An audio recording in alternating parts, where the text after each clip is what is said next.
অভিযোগ, সারাদিন অভিযোগ আর চাইতেই মানুষ এলো, কিন্তু এত মানুষকে যে ভালোবাসলো তার খোঁজ নিতে কেউ এলো না। সকাল থেকে রাত পর্যন্ত এত মানুষ এলো, কেউ আমাকে ভালো রাখো, দাও, করে দাও, দিয়ে দাও, এই শব্দগুলোই শুনলাম, একবারও শুনলাম না হে প্রভু তুমি না। হে প্রভু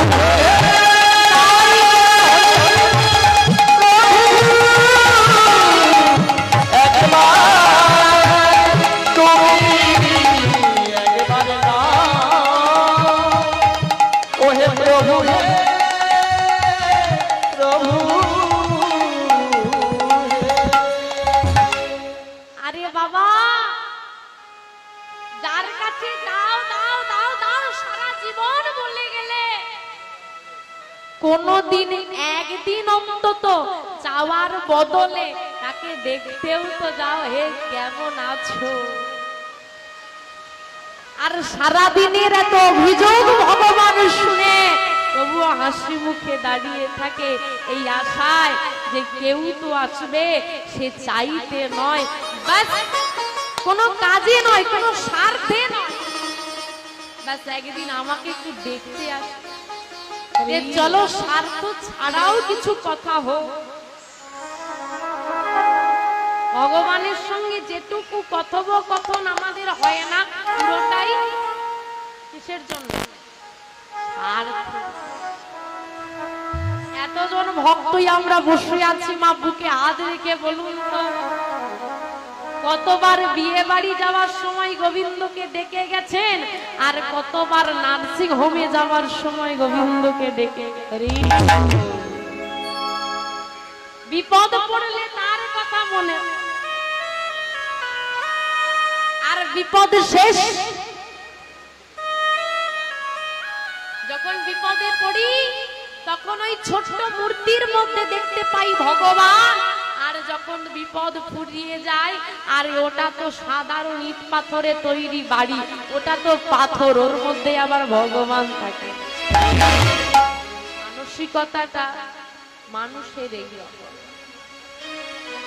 এটা ভগবানের ক্ষেত্রে নয়, মানুষের ক্ষেত্রে। কি ভাবছো?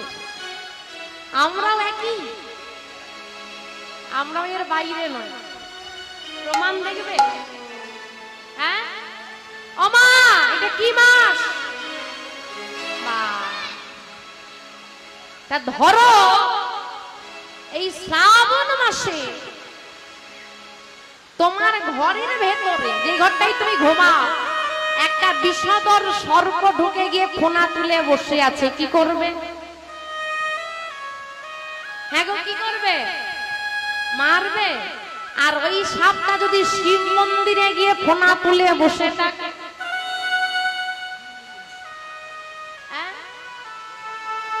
তখন পূজা করবে ভোলানাথ স্বয়ং এসে গেছে। আর ওই সাপটা যদি মন্দির থেকে বেরিয়ে রাস্তায় দাঁড়িয়ে পড়ে, মার এখন কাকে? তাহলে কেন মন্দিরে যেটা ছিল ওটা বাবার সাপ, আর রাস্তাটা কি মায়ের সাপ? যে মন্দিরে ছিল তার মধ্যেও বিষ ছিল, আর যে রাস্তায় আছে ওর মধ্যেও আছে। আর মন্দিরেরটাকে মানলে না, রাস্তাটাকে মানলে কেন? চেঞ্জ বা পরিবর্তন সাপটার মধ্যে নেই, পরিবর্তন তোমার মানসিকতায়, আর পরিবর্তন সাপটা থাকা পরিস্থিতি। মানুষ ঠিক সেই রকম, তুমি যখন ভালো পরিস্থিতিতে থাকবে তখন কত বন্ধু, কত পূজনীয় আত্মীয় পরিজন, আর একটু খারাপ পরিস্থিতিতে নেমে যাবে। অট্টালিকায় বসে থাকলে অনেক বন্ধু পাবে, শুধু একবার খালি হাতে রাস্তায় নেমে দেখো আপনজন পর। তুমি অট্টালিকায় থাকো বা রাস্তায়, পৃথিবীর যে প্রান্তেই থাকো না কেন, যে বন্ধু তোমার সঙ্গে থাকে সে হলো আমার দয়া। ভগবানের কাছে সব সন্তানই সমান।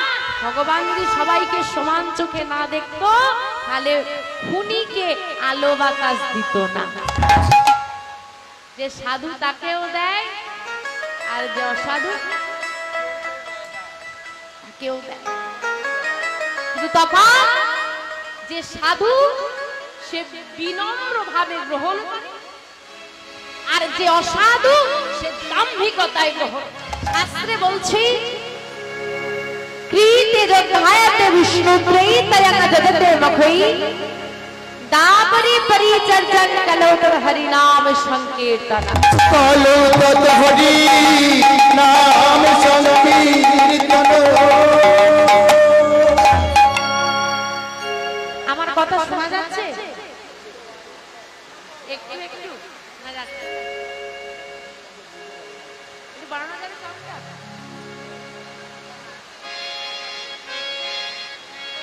বুঝতে পারছি বাবা, আসলে টিনের চাল তো ওই জন্য শব্দটা আরো জোরে হয়।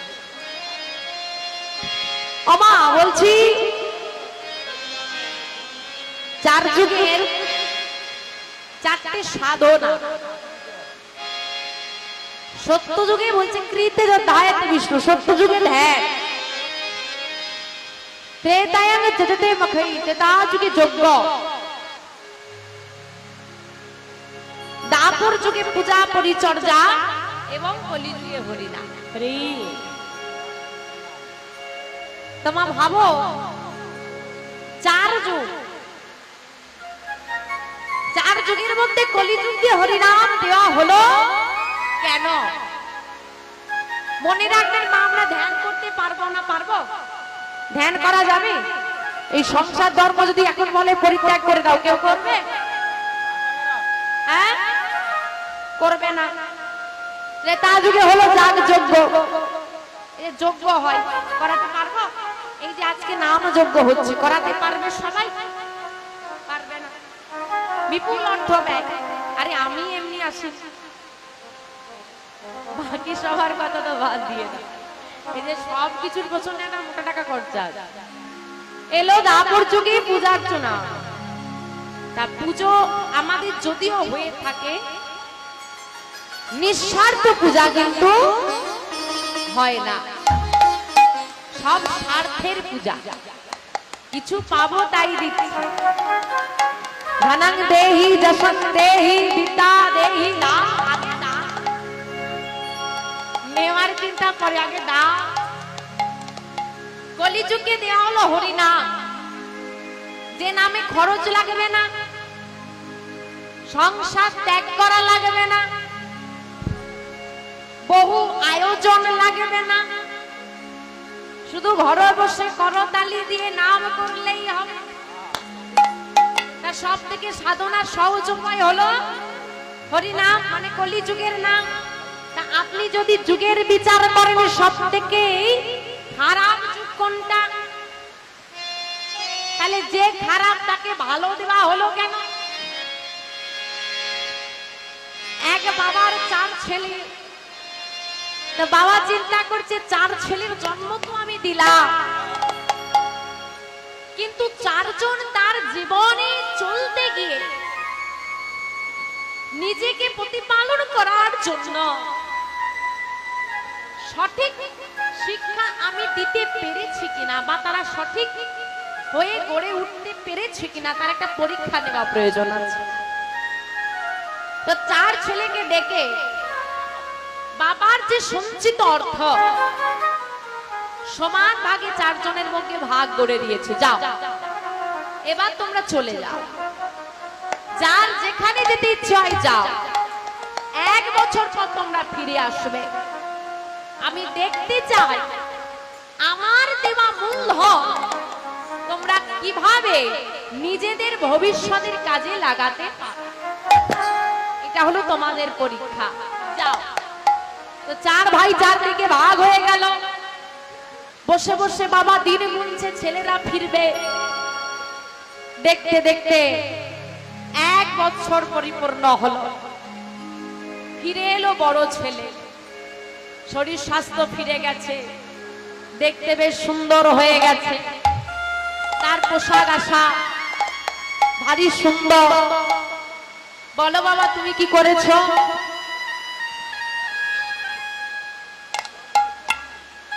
বাবা তুমি যে মূলধন আমাকে দিয়েছিলে, সে মূলধন তো আমি সঞ্চয় করেইছি, রক্ষা করেইছি। ওই মূলধনকে আমি 4 গুণ করে এনেছি। বাবা বাবা বাবা বাহ, আমি তোমার প্রতি খুব খুশি হয়েছি। তারপরের ছেলে এলো, তাকেও বেশ দেখতে সুন্দর হয়েছে। বা ভাই বাবা তুমি কি করেছো? বাবা তোমার দেওয়া মূলধন আমি সঞ্চয় করেছি, আমি রক্ষা করেছি, আর ওই মূলধনকে আমি 3 গুণ করে এনেছি। বাহ ঠিক আছে। তারপরের ছেলে এলো, তুমি কি করেছো বাবা? না বাবা আমি বেশি কিছু করতে পারিনি, আমার ব্যবসায় খুব ক্ষতি হয়ে গেছে, তাই যে মূলধন তুমি আমাকে দিয়েছে সেটা আমার আছে, তারপর আমি 2 গুণ করেছি খুব কষ্ট করে। ঠিক আছে বাবা হয়ে যাবে, কোনো চিন্তা নেই। ছোট ছেলেকে আর দেখা যাচ্ছে না। ছোট ছেলে গেল কই? অনেকক্ষণ পর ছোট ছেলে আসছে, শীর্ণ দেহ, ছিন্ন পোশাক, মলিন বদন নিয়ে এসে দাঁড়িয়েছে। কি অবস্থা তোমার? ঝরঝর করে দুটো চোখ দিয়ে জল ঝরে পড়ছে। বাবা আমি সব হারিয়ে ফেলেছি। হারিয়ে ফেললে? বাবা আমি ভুল করেছি, আমি সব হারিয়ে ফেলেছি। বাবা তুমি আমায় পথ দেখাও। ছোট ছেলেকে কাছে টেনে বাবার শেষ সঞ্চয় একটি পরশমণি পাথর ছেলেটার হাতে তুলে দিল। তাই ওর হরি হরি হরি হরি বল।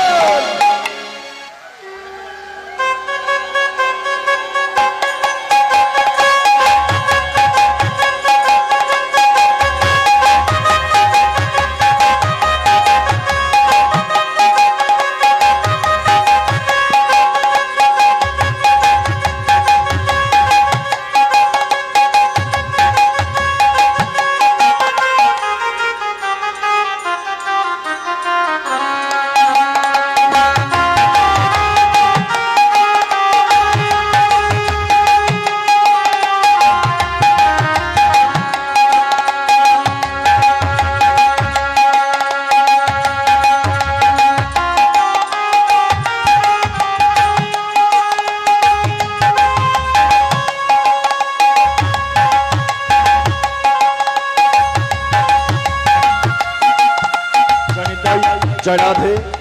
আমরা এখন কীর্তনিয়া শিউলি দাসকে বরণ করে নেব। সবার জন্য সুখবর, আজকে শিউলি দাস রাত্রি 10টা পর্যন্ত গান করবে। খুশি তো সবাই?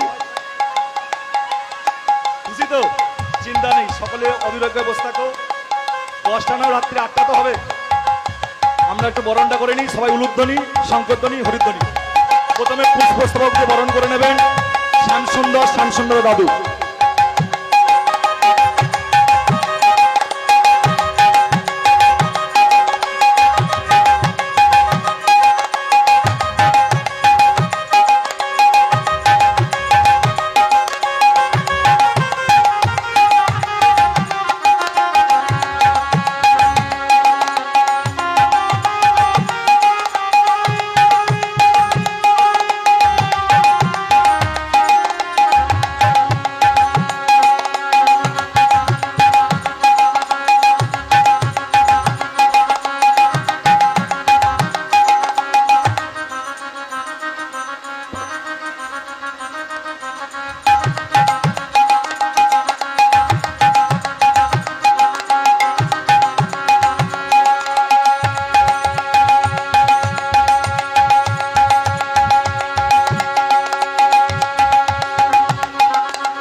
জেনে দেয় যে রাধে হরে কৃষ্ণ।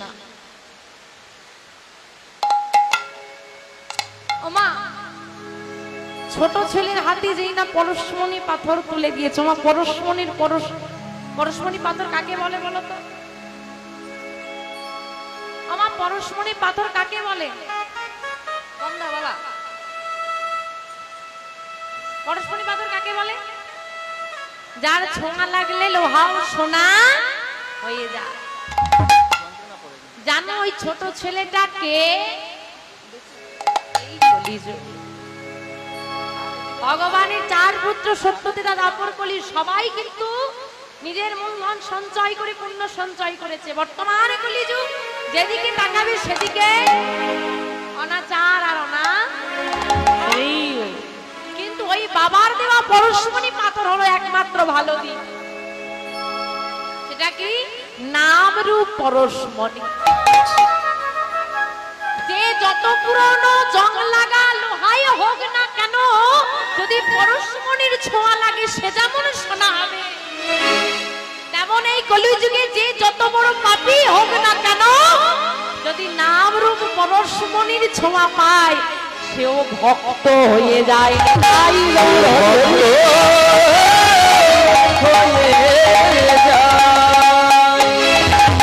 কলিযুগ হরি নামই বা কেবলম, কলিযুগে হরি নাম ছাড়া কোনো গতি নাই।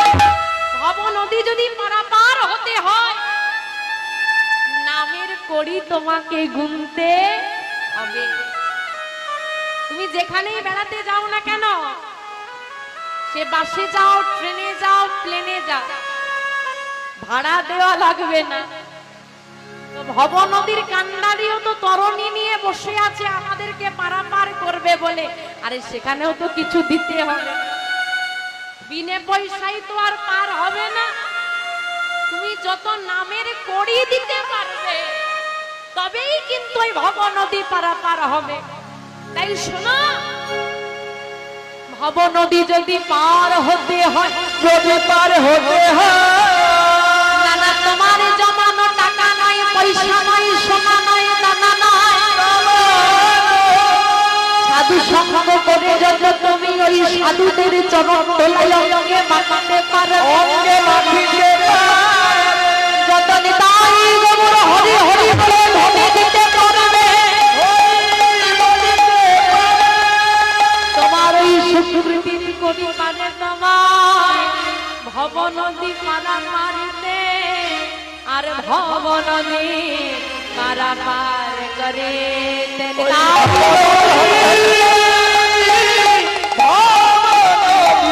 পারাপার হইতে পারে। বেশি টাকা পয়সা নেবে না, শুধু একটু নামের করি, আর তার জন্য অন্য কিছু করা লাগবে না। শুধু গুরুচরণ আশ্রয় করি, ঘরে একটু সন্ধ্যাবেলা সকালবেলায় বসে গোবিন্দের কাছে একটি প্রদীপ জ্বেলে দিয়ে একটু ধূপ দীপ দান করে শুধু বলা লাগবে ভজনী তাই দেব রাধে শ্যাম জপ হরে কৃষ্ণ হরে রাম।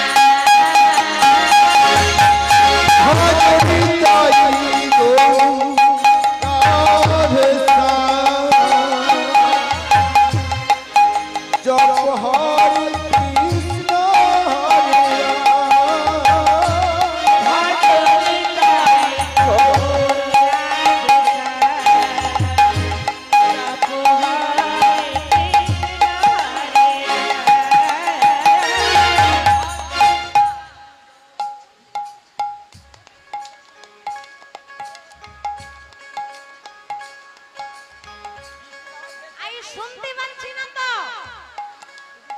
হ্যাঁ হোক না, আরে শোনো, হোক না বৃষ্টি হবার হবে না, এই জন্য বলে মানুষের কথাও শান্তি। একটু আগে গরমে হাঁসফাঁস হচ্ছে, একটু বৃষ্টি হলে ভালো, এখন হচ্ছে সেটাও সহ্য। ঠান্ডা পড়বে, একটু গরম দে। আচ্ছা গরম হয়েছে, দুদিন বৃষ্টি হলে ভালো হয়, দুদিন বৃষ্টি হয়ে যাবে, রোদ কোথায় পাই? মানুষের মন ভরানো যাবে না, ভগবানও ফেল করবে। আরে ভগবান যদি জোর বাড়ায় এমন জোর করো জেনে রাখবে ভক্তের কাছে ভগবান কোনোদিন জিততে পারে না, কারণ তার মাথায় বুদ্ধি কম। তা আমরা এতগুলো তো মানুষ যদি একটু জোরে গাই, ওর আওয়াজকে হার মানানো যাবে না? যাবে তো? দেখি হাতগুলো তোলো।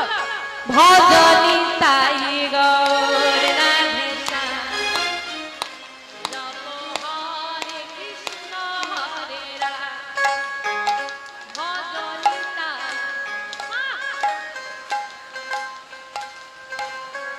আরেকটা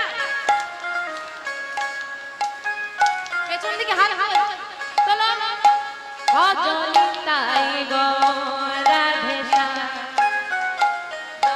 হরে কৃষ্ণ হরে রাম। ভজনী তাই গৌর রাধে শ্যাম, জপ হরে কৃষ্ণ হরে রাম। ভজনী তাই গৌর রাধে শ্যাম,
জপ হরে কৃষ্ণ হরে রাম।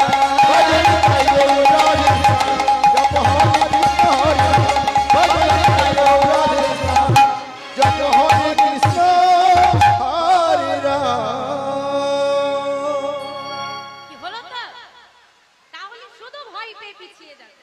রাধে রাধে। যাই হোক মা, আসুন আমরা লীলা বিষয়বস্তুর মধ্যে প্রবেশ করি। আজকে লীলা বিষয়বস্তুর মধ্যে প্রবেশ করি, আরো কথা আমরা আস্বাদন করব।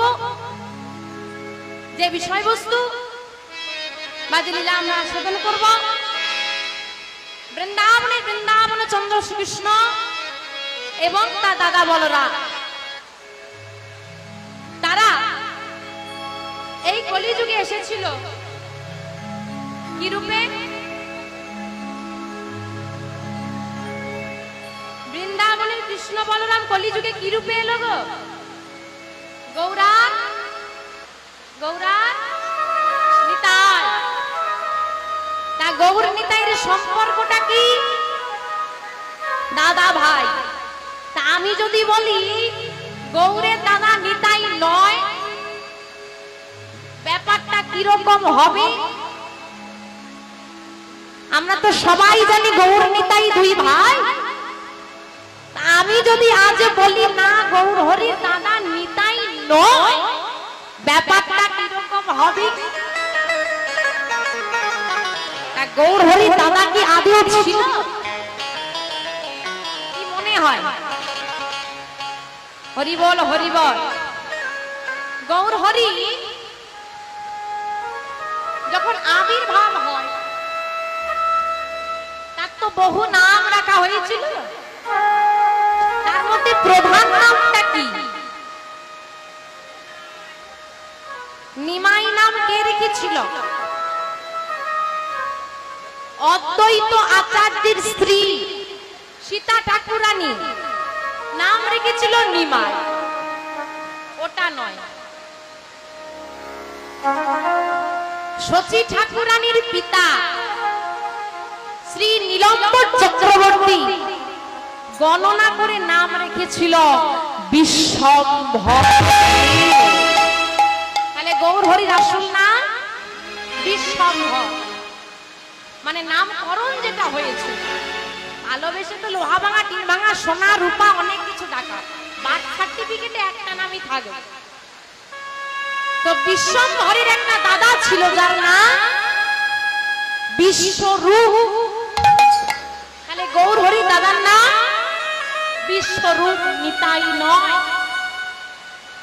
তাহলে বিশ্বরূপ যদি গৌর হরি দাদা হয়ে থাকে তাহলে নিতাই কে? বিশ্বরূপ যদি গৌর হরি দাদা হয় তাহলে নিতাইকে আমরা দাদা বলি। জেনে রাখবেন গৌর হরির ছোটবেলা নিতাইয়ের ছোটবেলা একসঙ্গে কাটে। হঠাৎ করে এলো একটা ছেলে আর হয়ে গেল গৌর হরি দাদা। কি করে হয়? আসুন আজকে আমরা সেই বিষয়বস্তু সেই রহস্য আজকে আমরা জানবো কিভাবে এবং কবে থেকে বা কি কারণে গৌর হরি দাদা বিশ্বরূপ ছেড়ে নিতাই হয়েছিল। সে বিষয়বস্তু আজকে আমরা আস্বাদন করব। আজকে আমাদের আস্বাদনের বিষয়বস্তু হবে নিতাই গৌরের প্রথম মিলন। শ্রী গুরু নিতাই গৌর মহাজন বললেন কিবা কলি ঘোরা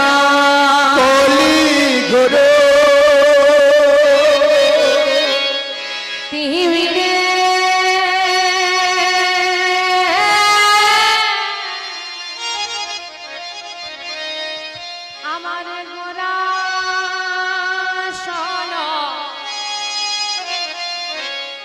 জগ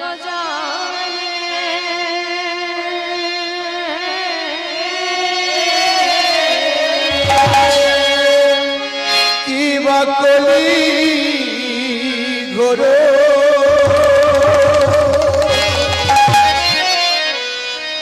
কলি ঘোর কি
আমাদের ধরা রহল দূর আমাদের ধর্ম আমাদের ধর্ম রহল